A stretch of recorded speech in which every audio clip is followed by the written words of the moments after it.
할렐루야. 주님이 부활하셨습니다. 오늘 부활에 대한 이야기를 함께 나누고자 합니다. 부활은 믿는 것이 아닙니다. 이 제목을 아마 들으시고 아마 의문이 드실 거예요. 부활은 믿는 것이 아닙니다. 성경을 읽고 해석하면서 가장 조심해야 할 것이 있어요. 그것이 뭐냐면 성경을 읽으면서 개인적인 느낌이나 감성에 치우쳐서 자의적으로 성경을 해석하고 적용하는 일입니다. 이것이 바로 성경을 읽으면서 조심해야 할 일이에요. 개인의 감정, 그리고 느낌, 자의적인 해석, 이것은 성경을 읽어내는데 특히 조심해야 돼요. 독일의 철학자 칸트는 그런 책을 썼습니다. 순수 이성 비판이라는 책이에요. 그 책에 보면 어떤 대상을 바르게 인식하는데 4가지 인식 능력이 필요하대요. 감성, 상상, 그리고 지성, 이성. 이 4가지 인식 능력이 있어야 한대요. 그래야 대상을 정확하게 볼 수 있다는 겁니다. 현대를 살고 있는 그리스도인이 깊이 새겨야 할 말이 아닌가 생각해 보게 됩니다. 어떤 이단의 사상이나 감정을 호소하는 신앙의 모습들, 또 반대로 지성과 이성을 강조한 나머지 하나님의 영성에 대한 깊이를 깨닫지 못하는 많은 것들을 보게 됩니다. 대부분의 그리스도인은 성경을 읽으면서 얻어지는 이 감성적 느낌에 의존해서 성경을 이해해요. 성경은 반드시 감성과 그 느낌에 의존하는 것이 아니라 지성과 이성에 의한 사고가 있어야 하는 거예요. 그 사고를 가지고 성경을 해석해내어야 하는 겁니다. 감성을 통해 받아들인 정보를 분석하고 바르게 정리하는 이 지성적인 작업과 합리적인 이성의 사고를 거치지 않으면 그 모든 정보는 공허해지게 되는 거예요. 믿었는데 실체는 다른 경우가 있어요. 또 지나친 감성에 치우치다 보니까 여러 낭패를 본 경우가 참 많습니다. 오늘 부활과 같은 이야기, 예수님이 부활하셨다는 이 부활의 이야기가 이해하기 어렵고 받아들이기 어려운 사건이기 때문에 더더욱 우리는 감성, 상상, 지성, 이성을 총동원하여서 이 부활에 대한 이야기를 우리가 깊이 새겨봐야 하는 겁니다. 그래서 특히 부활을 거부하는 사람들, 또 부활을 거부하여 소통하기를 거부하는 모든 사람들에게 나에게 보여주신 예수 그리스도의 부활을 그들에게 전하여 줘야 하기 때문에 가장 중요한 작업이 되는 겁니다. 부활에 대한 이야기를 오늘 같이 나누려고 합니다. 복음서에는 과연 부활을 어떻게 증언하고 있는가? 부활의 현장을 통해서 부활의 증언의 내용을 찾아보고자 하는 겁니다. 먼저 예수님이 십자가에 달리시는 그 광경을 조금 들여다볼 필요가 있습니다. 예수를 못 박으라는 그 군중의 소리에 빌라도는 예수를 십자가성을 선고하고 십자가에 답니다. 모두가 자기 먹이를 흔들며 예수를 다 모욕해요. 제자들은, 주님을 따르던 사람들은 현장에 보이지 않습니다. 주님 혼자 십자가에 달리신 거예요. 이따 하면 살아가는 제자 요한, 그리고 갈릴리에서 온 여인 몇 명, 그들이 예수님의 죽음을 지키고 있습니다. 주님이 숨을 거두시고 장례가 시작됩니다. 이것처럼 초라하고 외롭고 비참한 장례식이 없어요. 십자가에서 죽은 후에 나무에서 내려진 그 예수님의 시신은 바닥에 내동댕이 쳐졌고 서둘러서 헝겊에 쌓여 무덤 속에 안치됩니다. 주님의 장례는 숨을 거둔 지 1-2시간 만에 무덤에까지 안치하는 모든 일들이 그냥 마무리돼 버립니다. 그 누구의 기도도, 마음을 모아 슬퍼하는 애도도 없이 아주 빠르게 장례는 진행됩니다. 이를 지켜본 사람들은 멀리 갈릴리에서 온 여인들 뿐이에요. 그리고 그 밤이 지납니다. 아침이 되어서 여인들이 예수님의 그 내동댕이 쳐진 시신이 생각나서 시신에 바를 향품을 가지고 찾아갑니다. 안식일이 지난 새벽, 해가 막 돋을 때, 이른 새벽에 세 여인은 향품을 가슴에 안고 무덤으로 갑니다. 그때 그 여인들은 예수님이 약속하신 대로 부활하셔서 살아계시다라는 그 약속의 말씀을 기억한 것은 아니에요. 부활하신 예수님을 만나려고 그 자리에 간 것이 아니에요. 그저 내동댕이 쳐진 예수님의 시신을 수습하려고 간 겁니다. 새벽 이른 아침에 새벽을 기다려서 그 예수님께 찾아간 거예요. 야고보와 요새의 어머니, 그 예수님의 어머니 마리아, 그리고 또 여러 가지 막달라 마리아, 자기에게 베풀어 주신 예수님의 사랑 때문에 눈물로 그 발을 적셨던 그 여인, 그리고 살로메, 이 세 명이 예수님의 시신을 수습하러 올라간 거예요. 예수님의 죽은 시체를 보려고 한 겁니다. 근데 거기에서 뜻밖의 일이 벌어지게 됩니다. 큰 돌이 그 무덤의 문을 막고 있다는 것을 깜빡한 거예요. 정신없이 가다 보니까 그 생각이 나서 막상 가보니까 그 돌문이 활짝 열려 있었던 거예요. 여인들이 깜짝 놀라서 그 무덤 안으로 들어갑니다.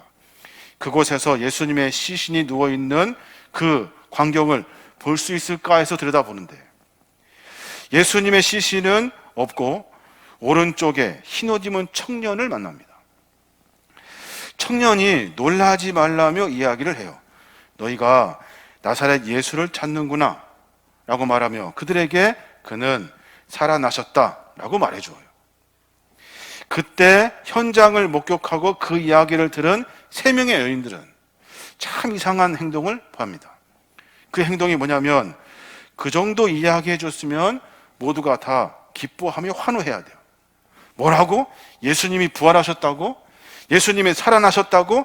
환호가 터져 나와야 되는데 그들은 그 광경을 믿어지지가 않습니다. 그 말이 믿어지지가 않아요. 그리고 나서 무덤에서 정신없이 도망쳐서 아무 말도 하지 못하고 그냥 그대로 얼어버리듯이 가만히 서 있습니다. 그 세 명의 여인들이 부활의 그 소식을 전하려고 제자들을 찾아간 것이 아니에요. 그 여인들은 무덤의 상태를 제자들에게 가르쳐 줍니다. 가보니까 시신은 없고 어떤 사람이 서 있었고 그리고 나서 아무도 없더라. 누가 시신을 가져갔는가 봐. 제자들이 그 이야기를 듣고 정신없이 달려가기 시작합니다. 베드로와 다른 제자는 서로 다른 박질을 하면서 정신없이 달려요. 가서 보니까 역시나 예수님의 시신이 보이지 않습니다. 그들은 거기에서 예수님의 그 부활의 이야기를 생각해내어야 하는데 그 생각을 해내지 못합니다. 분명한 것은, 놀라운 것은 예수님의 시신이 없어졌다는 사실을 알고 부활하셨다는 사실을 믿어야 하는데 그들은 믿어지지가 않는 거예요. 제자들은 그 광경을 보고 다 돌이켜 각자의 자리로 돌아갑니다. 그때 마리아 혼자만 그 무덤 안에서 울고 있습니다. 그 여인이 울다가 몸을 굽혀서 그 무덤 속을 들여다보니까 이번에는 천사 둘이 앉아 있습니다. 그리고 한참 이야기하다가 마리아가 뒤를 돌아보는데 예수님이 그 마리아 뒤에 서 계신 거예요. 그리고 여자여 왜 울고 있느냐 하는 예수님의 위로의 말씀을 듣습니다. 그때도 마리아는 그가 예수님인지 분별해내지 못해요. 당신이 동산지기입니까? 그러면 여기다 놓았던 그 시신이 어디 갔는지를 좀 알려주세요. 당신이 치웠으면 좀 알려주세요. 그때 예수님께서 마리아야 하고 불러요. 마리아가 깜짝 놀라서 히브리 말로 라보니라고 합니다. 이 말은 아이고 선생님이라는 뜻이에요. 그제서야 마리아는 예수님을 만납니다. 요한복음 20장 18절에 보면 막달라 마리아는 제자들에게 가서 자기가 주님을 보았다는 것과 주님께서 제자에게 이런 말씀을 하셨다는 것을 전하여 줍니다. 그런데 이 이야기를 듣고 어느 누구도 예수님의 부활의 사실을 믿었다고 말하지 않습니다. 마가복음 16장 11절에 보면 그들은 예수께서 살아나셨다는 것과 마리아에게 보이셨다는 것을 듣고 믿지 아니하리라. 그럼 도대체 부활을 믿음의 관점으로서 보지 않는다면 어떻게 이해하고 봐야 할까요? 부활의 사건을 우리가 믿음으로 받아들여야 한다는 이 성경적인 증언을 찾으려고 했는데 성경은 부활의 사건을 믿음으로 해석하지 않습니다. 무엇으로 해석하냐면 만남으로 해석합니다. 누가복음에 보면 24절에 엠마오로 걸어가던 두 제자가 있습니다. 그때 예수님이 부활하셔서 그 제자들을 만나주셔요. 그들에게 믿음이 없음을 책망하는 것 같은데 누가는 엠마오의 두 제자와 예수님이 만났다는 것을 강조합니다. 도마에게도 예수님이 찾아오십니다. 옆구리에 있는 그 창자국과 손의 못자국을 도마에게 보여줘요. 그때 도마는 뭐라고 고백하냐면, 그렇습니다, 주님은 부활하셨습니다, 내가 부활을 믿습니다 라고 말하지 않아요.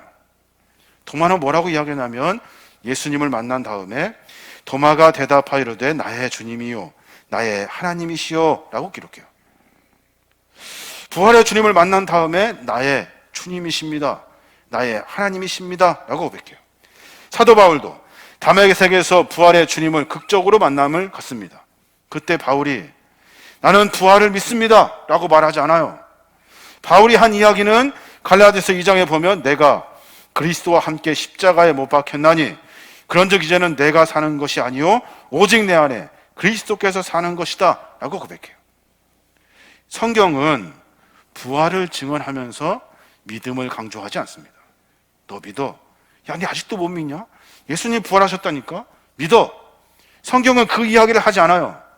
성경은 부활을 설명하면서 누가 예수님을 만났는지에 대한 이야기를 하고 있는 거예요. 믿는다는 말과 그분을 만났다는 말의 차이는 무엇입니까? 복음서의 저자는 부활을 믿게 하려고 설명하거나 증명하지 않아요. 복음서는 모든 이야기가 부활의 주님을 만났음을 기록하고 있는 거예요. 믿는다고 말한다는 것은 확신을 갖는 거죠. 그래요, 부활하셨어, 나는 믿어. 그런데 그 믿는다는 확신은 감성적이고 상상력에 의존한 자기 고백이에요. 어느 순간 개인의 연약한 주관적 신뢰가 무너지면 그 믿음도 사라져버려요. 부활의 신앙은 그래서 믿음으로 해석하는 것이 아니에요. 나 믿어, 나 부활의 신앙을 믿어. 어느 순간 내가 믿음이 약해지거나 내 주관적인 그 생각에 신뢰가 서서히 무너지면 부활의 신앙도 무너져 버리고 마는 거예요. 주님을 만났다는 것은 뭡니까? 도마가 주님은 나의 하나님이십니다, 이 말은 내가 주님을 만나서 이제 앞으로 살아계신 주님과 함께 살겠습니다 라는 고백이 그 안에 들어있는 거예요. 부활을 믿습니다 라고 말해놓고 멀찌감치 띄워놓고 내 삶은 여전히 똑같이 주님이 살아계심을, 나와 함께 동행하심을 믿지 아니하고 여전히 죄악 속에서, 여전히 악함 속에서, 세상의 욕정 속에서 살아간다면 우리는 부활을 믿는 것이 아니에요. 부활의 신앙을 가진 것이 아니에요. 사도 바울도 마찬가지, 살아계신 주님을 만납니다. 그랬더니 그가 오직 내 안에 그리스도께서 사신 것이다 라고 고백해요. 내 안에 주님이 사신대요. 무슨 말이에요? 내 삶의 가치와 방향이 주님에게 있습니다 라고 고백하고 있는 거예요. 우리는 과거 부활하신 주님을 믿고 있습니다 라는 이 자기의 짧은 입술로 말미암아 부활을 증명하려고 한다고요. 부활을 믿는 것으로는 부활의 삶을 살 수가 없어요. 부활을 믿는다는 것으로는 내 삶 가운데 나와 함께 동행하시는 하나님의 그 살아계신 은혜를 맛볼 수가 없는 거예요. 부활하신 주님을 만난 자들과 그분과 지금 함께 살고 있는지에 대한 고민이 우리에게는 사라져버리고 말아요. 그래서 부활은 믿는다고 말하는 것이 아니에요. 부활하신 주님과 내가 지금 함께 하고 있습니다 라고 고백하는 거예요. 부활을 믿는다고 말하면서 그런가 보다 끄떡끄떡하며 다른 엉뚱한 삶을 산다고요? 부활하신 주님을 내가 믿습니다 라고 고개 끄떡끄떡 해놓고 여전히 죄악 속에 살아요. 주님은 살아서 나와 언제나 함께 하시는데 나는 그저 믿습니다 해놓고 멀찌감치 떨어뜨려 놓는 거예요. 부활의 신앙을 믿는다는 고백에서 만남으로 발전되어야 되고 이 만남은 그분과 함께하는 삶으로 전진해야 하는 거예요. 그래야 부활의 신앙이 우리 안에 깊이 자리 잡게 되는 거예요. 분주하고 욕심 많은 세상 분바 속에서 악한 권세를 무너뜨릴 수 있는 힘은 믿습니다 라고 말하는 이 감정적인 내 입술의 표현이 아니라, 악한 권세를 무너뜨릴 수 있는 유일한 힘은 내 삶으로 고백되어지는 하나님의 거룩한 믿음의 삶을 이야기하고 있는 거예요. 전하고 지금하고 상황이 달라졌어요. 전에는 내가 주님을 몰랐다가 주님을 알았고, 전에는 내가 주님을 그 불하신 것을 믿고 신뢰하다가 이제는 주님을 직접 만나 내 삶을 주님과 함께 바꾸어 내는 거예요. 나는 주님의 백성입니다 고백하고, 나는 주님의 종입니다 고백하고, 내 삶의 주인은 주님이십니다 고백하면서, 부활하셔서 살아계신 하나님이 늘 언제나 나와 함께 동행한다는 사실을 깨닫고 옆에 계신 주님의 눈치를 보면서 내 삶을 만들어가는 것이 부활의 고백이라는 거예요. 부활은 그래서 믿습니다로 끝나는 것이 아니에요. 부활은 삶의 고백을 통해서 만나게 되는 거예요. 여러분, 우리는 얼마나 감성적인지 몰라요. 감정적인지 몰라요. 우리는 얼마나 연약한지 몰라요. 그저 입술로 믿는다고 고백하면 다 끝인 줄 알고, 그리고 알지도 생각하지도 이성적으로 판단이 안 되는 일들을 마치 믿음이 있는 것처럼, 신앙이 깊은 것처럼 믿는다고 쉽게 고백해버려요. 믿는다고 말하면 뭐합니까? 삶이 바뀌어지지 않는데, 여전히 믿음을 강조하는 일들을 통해서 우리의 삶이 그 옛날 2000년 전에 부활하셨던 그 순간으로 묶여놓게 되는 거예요. 사랑하는 여러분, 부활을 믿는다고 말해서는 안 돼요. 내가 이제 부활의 삶을 살겠습니다라고 고백해야 하는 거예요. 이 고백이 우리의 고백이 되어야 하는 겁니다. 이제 앞으로 어떻게 살 건가 하는 질문 앞에, 나는 부활하신 주님과 함께 살겠습니다. 나는 부활하신 주님과 함께 동행하며 내 삶을 주님의 뜻에 맞추어 살겠습니다. 이 고백이 우리의 고백이 되어야 한다는 거예요. 그때 주님의 살아계심이 우리의 삶의 현장에서 일어나게 되는 거예요.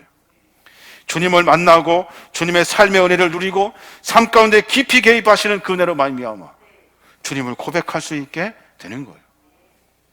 사랑하는 여러분, 믿음, 입술로 고백하는 것, 감성적인 것에 너무 치우치지 마시고 이성적으로 내 삶의 문제를 점검해 보시기 바랍니다.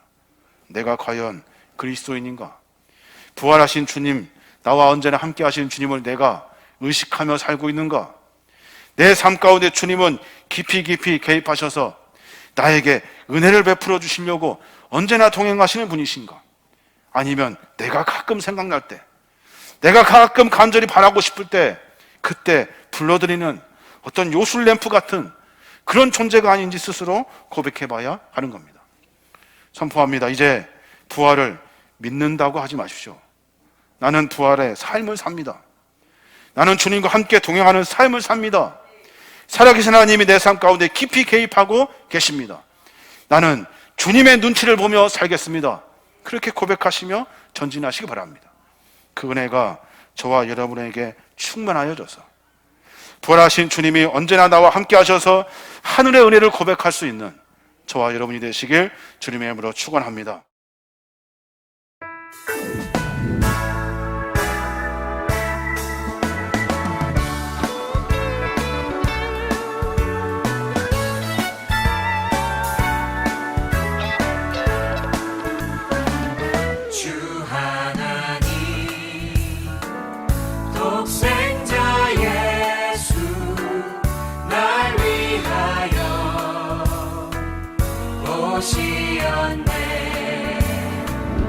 내 모든 죄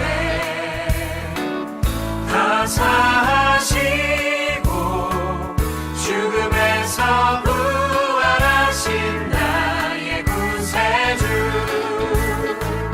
살아계신 주 나의 참된 소망, 걱정 근심 전혀 없네.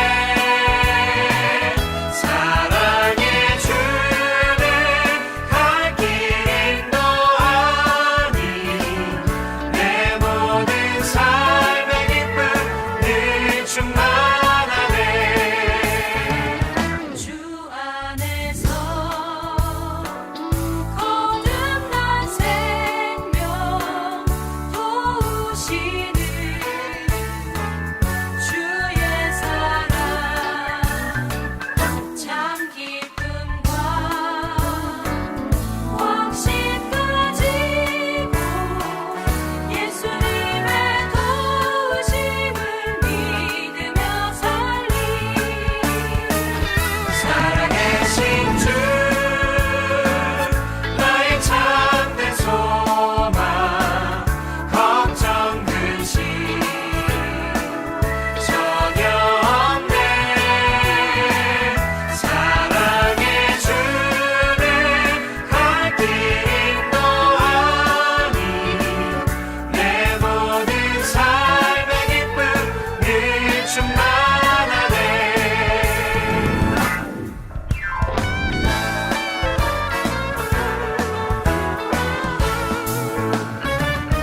그 언젠가 주 뵐 때까지 주를 위해 싸우리라 승리의 길 멀고 험해도 주님께서 나의 앞길 지켜주시리 살아계신 주